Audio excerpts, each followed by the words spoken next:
Hey there Star Wars fans, and welcome back to another episode of Astromech Productions, a Star Wars and LEGO Star Wars YouTube channel. In today's video, I'll be counting down the top 10 most naturally force sensitive species in the Star Wars galaxy. Now, by that I mean the 10 species in the galaxy that has the highest number of force sensitive, not the most powerful force sensitives. All the species on this list will be canon, so I won't be including any species like the Rakata or the Sith Purebloods. Now, I will be including a few snippets of Legends information for a few of the species, but only where little information is available in canon, and it will only be things that could very easily be canon, they just haven't been properly said in canon. These are also all fully sentient species. Let's get into it. Okay, so the first species here is the Togruta species. These were a sentient species from the planet Shili, and they were distinguished by their colourful skin tones, 2 large montrals, 3 head tails, and facial pigments. The coloration of their skin and head tails helped them camouflage in with the grasses of their homeworld. The Togrutas' montrals were hollow, giving them a form of echolocation. Although the Togrutas were originally from Shili, a colony of around 50,000 lived on the planet Krios. They had a strong connection with their planet, meaning many did not wear shoes to constantly be in touch with it. It was this and their heightened senses that meant many Togruta were force sensitive, most famously Ahsoka Tano, Shark T, and Ashla. The twi'lek or Bardotens species is the next species on my list.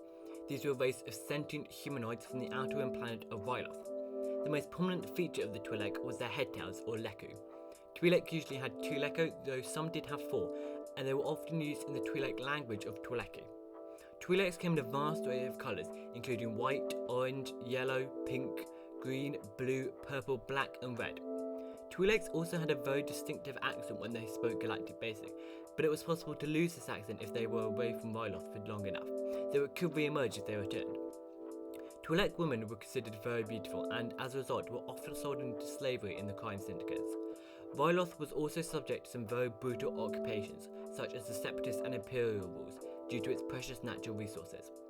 This caused the creation of the Ryloth Resistance during the Clone Wars and the Free Ryloth movement during the Imperial era, both led by Cham Syndulla. Force sensitivity was high among the Twi'leks, and they were a common sight in the Jedi Temple. Twi'lek Jedi include Aayla Secura, Finn Urte, and Hallan Kuntu. The third species on this list is the human species. Humans were by far the most prevalent species in the galaxy, with some living on almost every known planet. It is believed the humans originated from Coruscant, but this is disputed. I won't go into much more detail about humans, as we should all know what they look like and how they function as a society. Due to the vast number of humans in the galaxy, they are by far the most prevalent species in the Jedi Order. Famous force-sensitive humans include Anakin Skywalker, Obi-Wan Kenobi, Mace Windu, Darth Sidious, and Count Dooku. The Zabrak species is the next most naturally force-sensitive. These were sentient humanoid species from Iridonia. However, there was a small colony on Dathomir.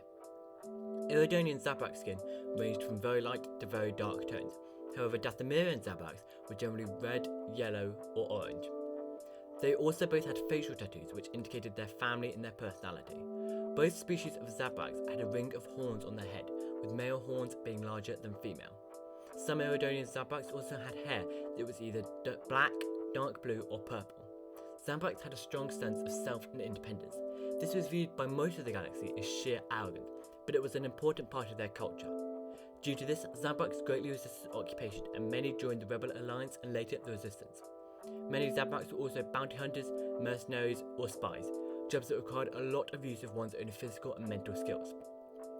Famous Zabrak force sensitives include Aegon Kolar, East Koth, Darth Maul, and Savage Opress. The next species on my list is the Miraluka species, a species of humanoids from the planet Mirial. They were characterized by their facial tattoos, which usually symbolize personal achievement, and their bright skin colors, including green, yellow, pink, and purple. They generally had dark hair colors such as black and brown.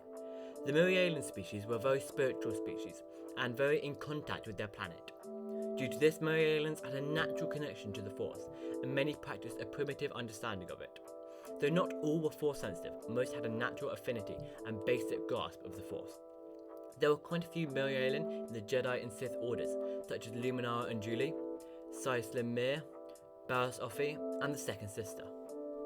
The sixth most force-sensitive species in the galaxy was the Bardoten species, which was a sentient reptilian species from the planet Bardota, but there was also a large colony on Fu, and many smaller ones around the rest of the galaxy. Bardotens' skin came in a variety of colours including green, grey, blue, orange, red and yellow, and some had mottled skin with distinctive markings of several colours. Bardotens had 3-toed, hoof-like feet and 4-fingered hands. Atop their long curved neck sat a pointed skull with a large beak, giving them a similar appearance to ducks.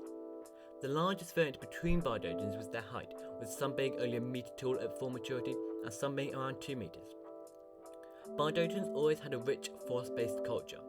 In their early society, they were a warrior people led by the Frangold cult and worshipped demons such as Malmor. However, the Dagorian order soon gained popularity and power and banned the Frangold religion. However, it did make a revival during the Clone Wars. The Dagorian order was represented by the religious side of the planet, whilst power was held by the Baktov Council and the reigning monarch. However, they were all masters of the Dagorian order. All schooling on the planet was also run by the Dagorians, but belief in the religion was not mandatory. The Dagorian order focused on intellect and the arts through the Force. Because of this, a great many Bardotens were Force sensitive or had a strong connection to the Force.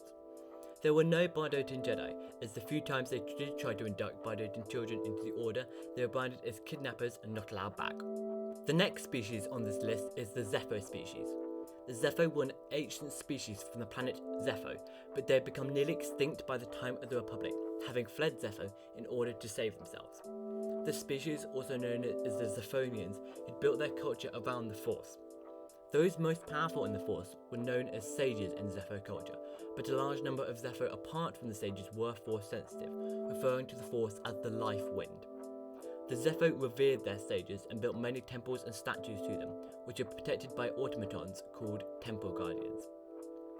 The Zeffo's culture extended beyond Zeffo, having built temples on Dathomir, on Totho, Kashyyyk, and Bogano, the last of which was regarded as a pilgrimage site by the Zeffo.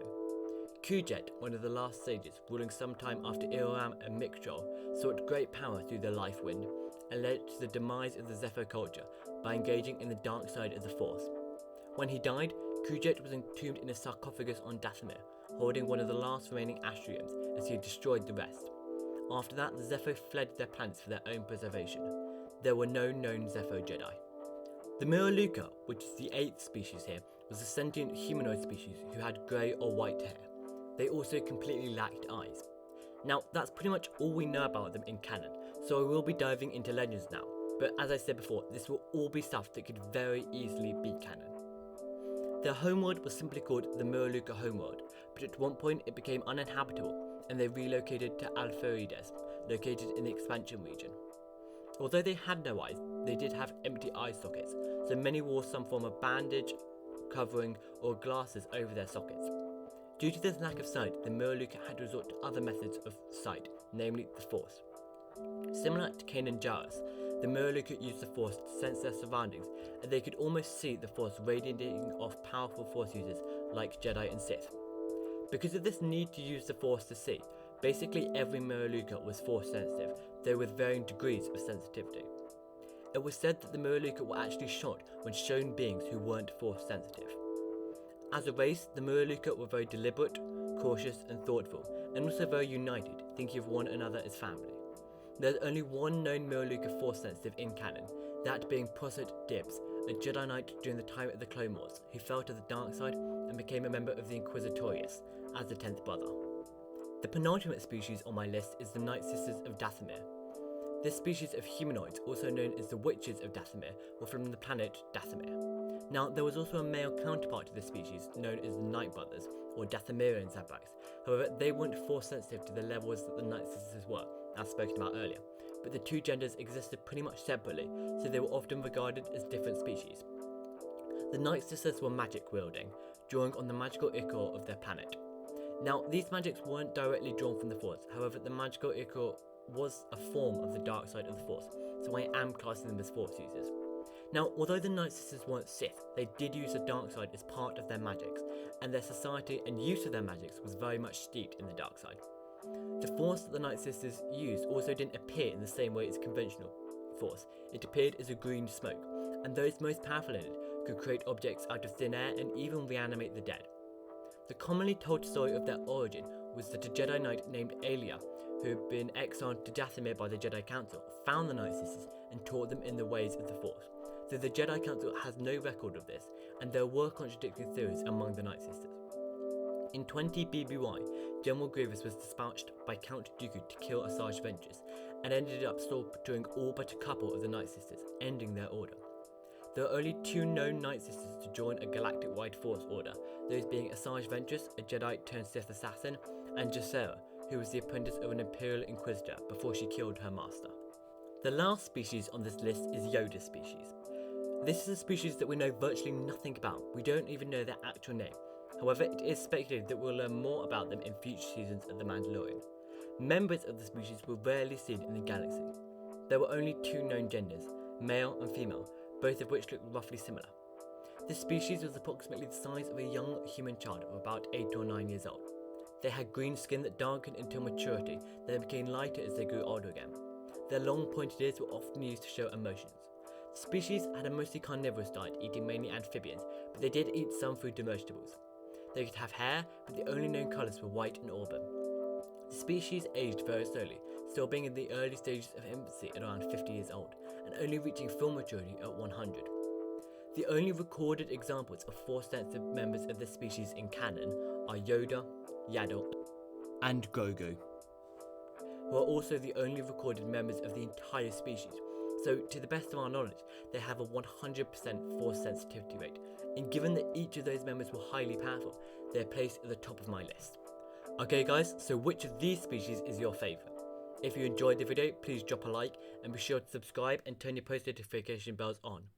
May the Force be with you, and I'll see you next time on Astromech Productions.